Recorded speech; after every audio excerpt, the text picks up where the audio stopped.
What size round octagonal box would be required to fit 8 number 10 gauge conductors?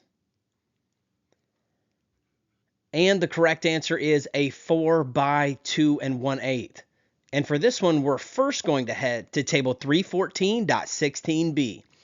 We're going to start on the left-hand side until we find our 10 gauge conductor.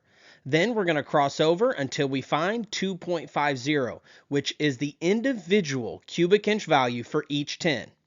What we're going to do now is take and multiply our 8 conductors by 2.50. That's going to give us a cubic inch value of 20 inches.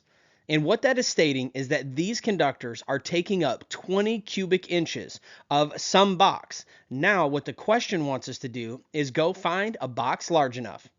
For that one, we're going to head to 314.16a.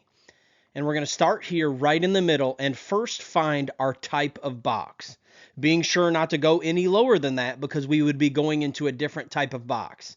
In this case, we need the round octagonal boxes. So we go down, we find that section, then we cross over to the volume section. And this is the individual volumes of those respective boxes. Now we need to find one large enough to accommodate 20 cubic inches. When we go down through, we find that we have to go just above that one, and it takes us to the box that can accommodate up to 21.5, and we select a 4 by 2 1/8. I am the electrical code coach, and my bargain is that these videos will add value to you, and you will add value to others. Let's get to it.